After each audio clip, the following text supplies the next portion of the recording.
Faithfuls, breaking news, breaking news, breaking news. The 49ers have traded for a wide receiver. Before I get into all that, though, I want to bring in my homie Mike over here, and I want to go over all these little nicks and knacks that we always have to go through. But if this is your first time here following us on YouTube, make sure you hit that like and subscribe button. If you're on Facebook, make sure you enter your name so that you guys can bring your comments up as well.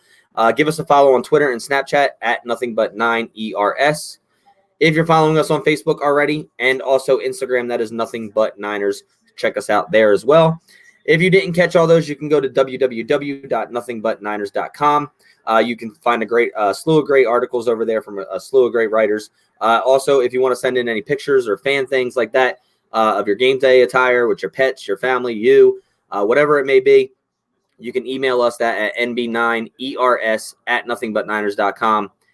And let me get my homie Mike in here, man. Mike, what is going on? The Niners have heard your cries, faithful. They have heard your pleas. They have listened to you guys beg, get me a wide receiver. And they went out and they did it, man. The 49ers were big dogs in the Mohamed Sanu chase also. It didn't work out, so they went out and got the guy, Emmanuel Sanders. Kyle Shanahan mentioned him earlier on this offseason or early in the season. Talked about having players or wanting players like him. And so he goes out and he gets his guy. This is a 32-year-old veteran, 5'11", good route runner, and consistent hands. He has no drops on the entire season.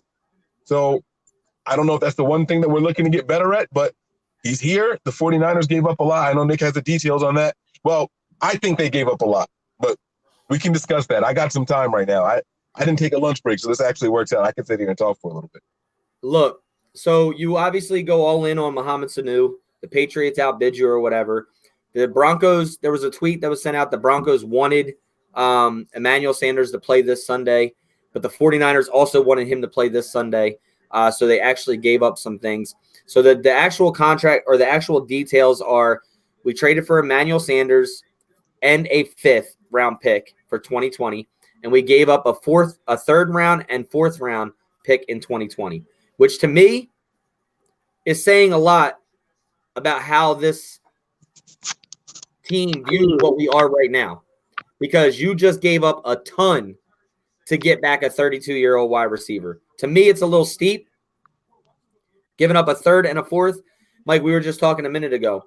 That means we're picking in the 1st and don't pick again till the 5th. It's true. It is very true, and that's why it's kind of a head scratcher. We're taking him on the rest of his $6 million cap hit for this year. I mean, what are we at? Week 8, so it'll be about $3 million. But is this the sign that Faithful wanted? Is this what we needed? Shanahan just spoke at the podium yesterday and said that this team, he feels that the wide receiver answers are in house, and here we are now making a trade out of house for someone who is probably not going to be here long term. It's not to say they can't extend them, not to say that wide receivers can't play into their mid-30s. It's not to say any of that at all. But we got to look at this at face value. Right now, the 49ers have him for an 9-game rental. We're 6-0 right now. So maybe a playoff run. Maybe we can get, 10, 12 games out of this guy.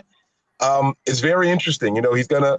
A lot of people were drawing this comparison because of the familiarity. We all knew that Scangarello is the offensive coordinator over there, and we were assuming that he took a lot of the plays from the 49ers and Kyle Shanahan and implemented those things over there in Denver.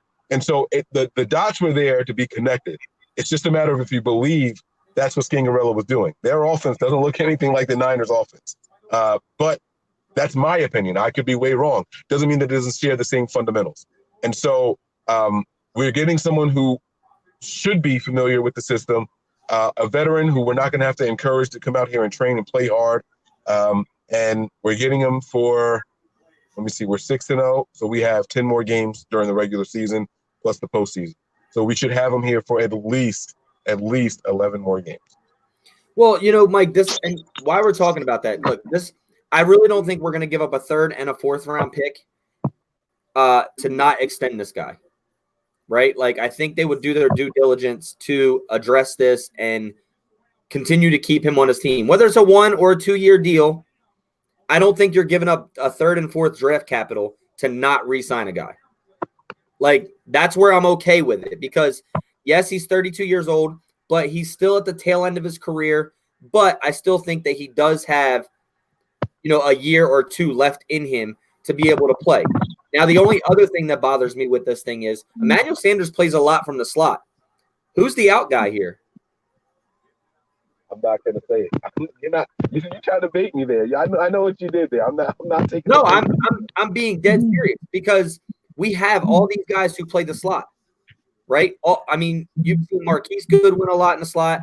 You see we got Trent Taylor who's going to play the slot, who plays the outside too, but not as much. Deebo Samuel's been playing the slot. Richie James has been playing the slot. Like, all these guys have been playing the slot. While here we have, are you trying to move Emmanuel Sanders to the outside? Or what is the plan? What is the plan that they're going to do with this guy? Now, obviously, he brings in really good hands. He's a really good route runner. That's it. It's not speed. It's not size. It's route running and veteran status. And I mean, that really is something that we're lacking other than Marquise Goodwin on this team. But here's my next question to you. While we gave up a steep amount of picks, one, it's to be seen if we re-sign this guy to a different contract, which I really think they will, even if it's just a year. Let me just chime in. Don't forget your point. I don't think we're going to extend him. And I'll tell you why. The 49ers have a lot of players that are already going to be under contract. They have a lot of guys who are already going to be under contract. I think. Is this Bourne's last year or does he have one more year? Bourne, I believe, has one more year. Right. This is his second year with us, right? So he's got one more year here. Third year. Oh, this is his third year. Bourne wasn't drafted. So then that means that this is Bourne's last year then. So then maybe we're on to something here. I know Trent Taylor has 2 more years here. We have Hurd, who we just drafted. Deebo Samuel, we just drafted. Dante Pettis, this is only his second year. He's got 2 more years here. The team has a lot of guys who should potentially be here. And I'll be honest with you guys, none of our wide receivers have more than 2 drops. Not a single one of them. It didn't look like the Niners were trying to use the wide receivers, but maybe that was due to lack of faith in them. This is going to show us a lot about what Kyle Shanahan really thinks about this team going forward. It's going to show us a lot. Maybe, here's another idea, maybe the team, the front office, including Kyle Shanahan, sees this as an opportunity to be more than just a playoff contending team and maybe a Super Bowl contender.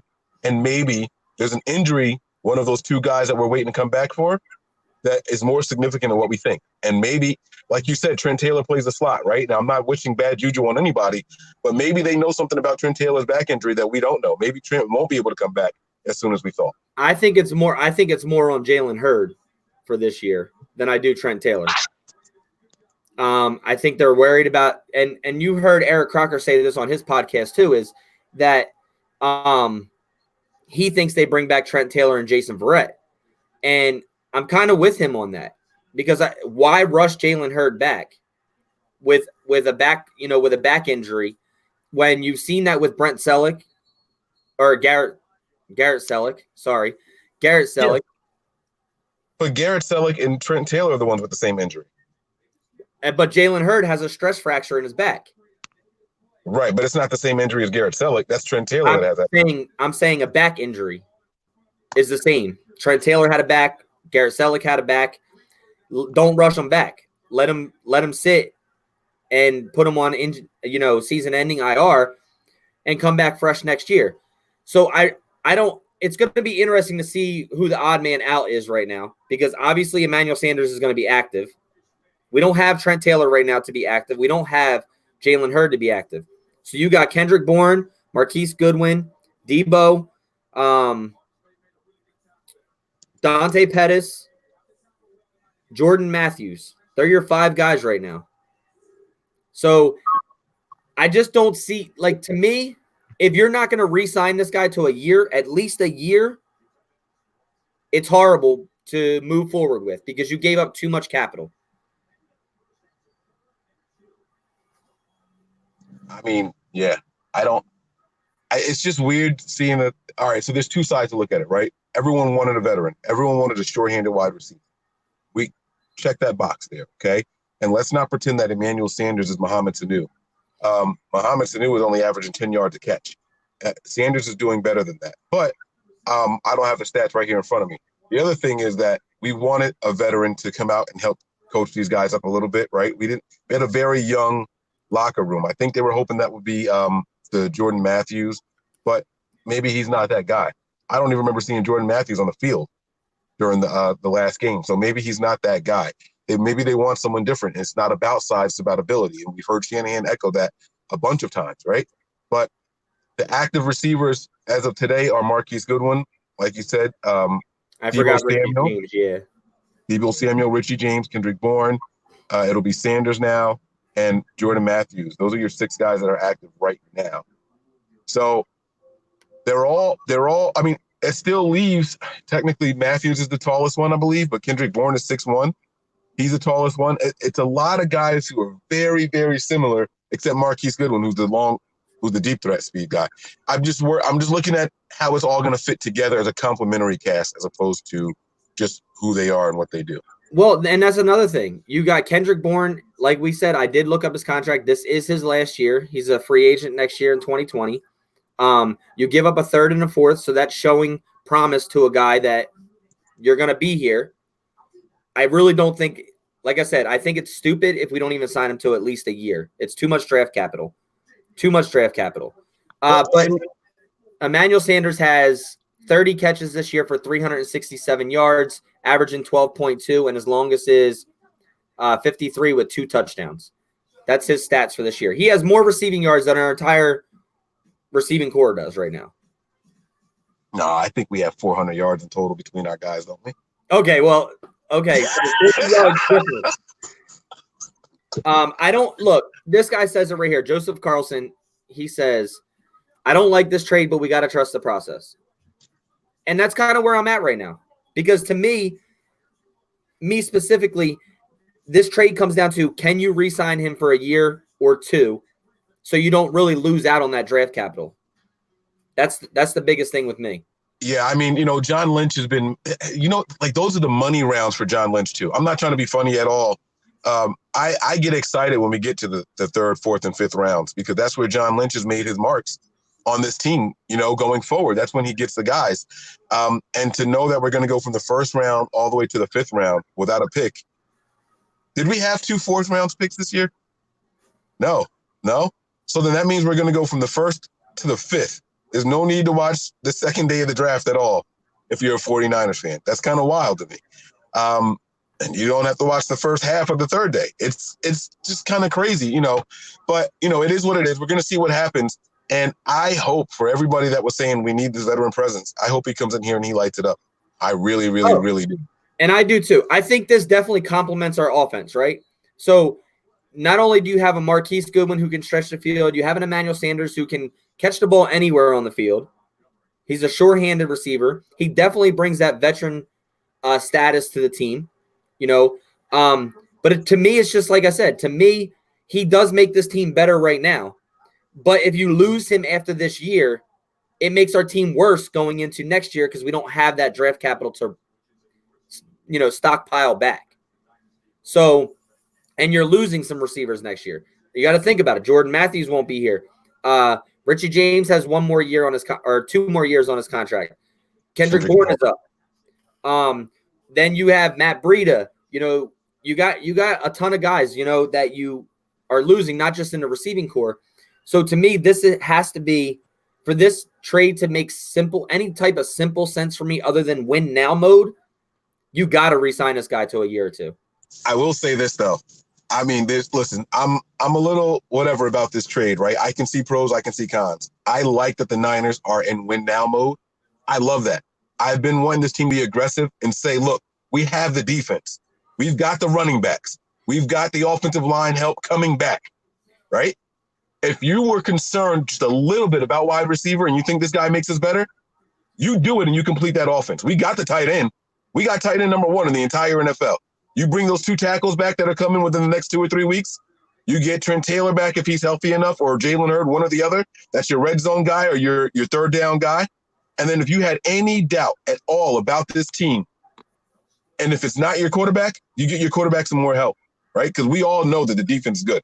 I can't pick out a weakness on this defense. The offensive line has been holding up, but Juice is coming back, so the run game should improve. The tight ends are coming back, and whether we get Taylor or Hurd back now, it's a little less important because we have Sanders here. Okay, I like the win now mode, but this tells me something else that I don't. I'll say it now. Also, I think the Niners are likely to trade out of the first round.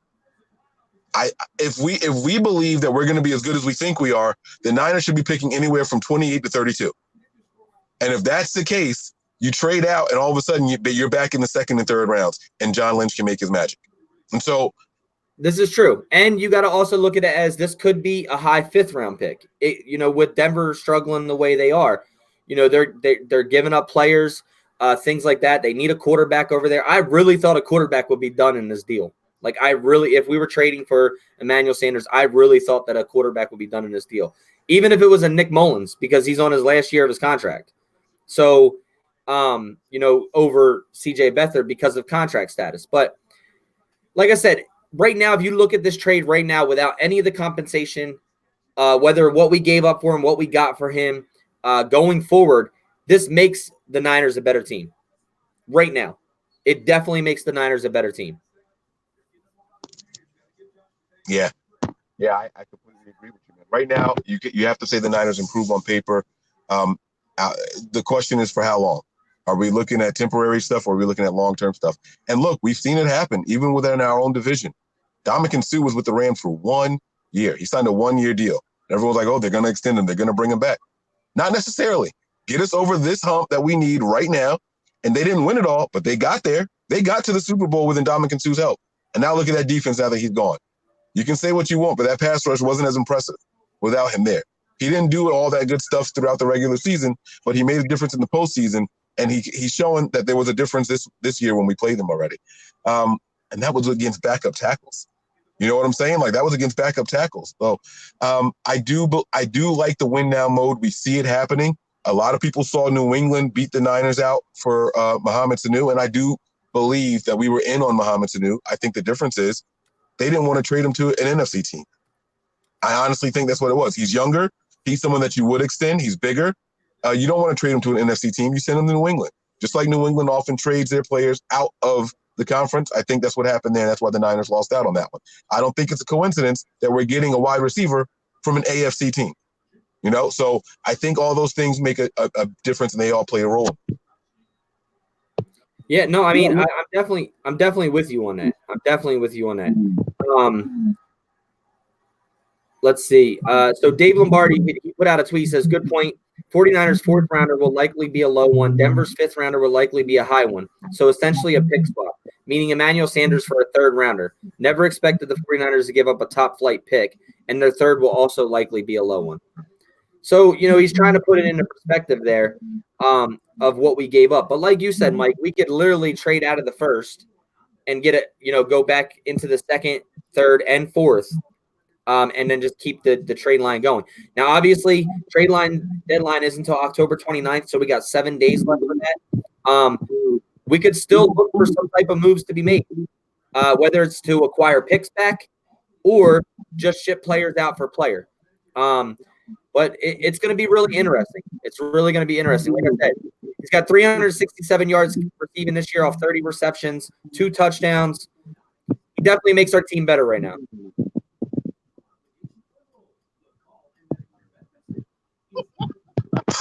No, I just said all right. I don't want to be negative in this. I'll save it for the show later tonight.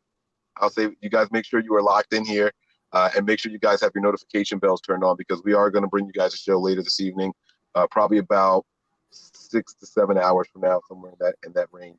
So you guys make sure you are locked in, have your notification bells turned on. This is your breaking news. The 49ers have traded 2020 draft picks, third and the fourth rounder, for Emmanuel Sanders, and they get a 2020 fifth round pick for Emmanuel Sanders in return. So the Niners are making moves. Is this a win now move? I mean, giving up 2 draft picks, but you get one back. Is it a win now move? Those picks are likely, like you just said, based off of David Lombardi's tweet, those picks are probably 10 picks apart. So we'll see. We will see.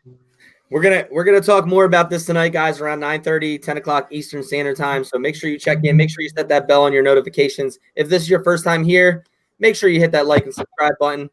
Follow us on Snapchat and Twitter at Nothing But 9ERS. You can also follow us on Facebook and Instagram, Nothing But Niners, all spelled out.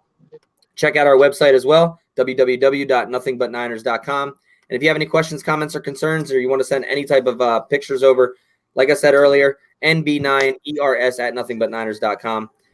But Mike, man, that's all I got until later on tonight. But we're going to dig deep into this tonight. Yeah, absolutely. I'm going to get some crazy conspiracy theories, talk about some other trade targets, things like that. It's going to be a good show. I promise you guys. You're covering your microphone. What's that?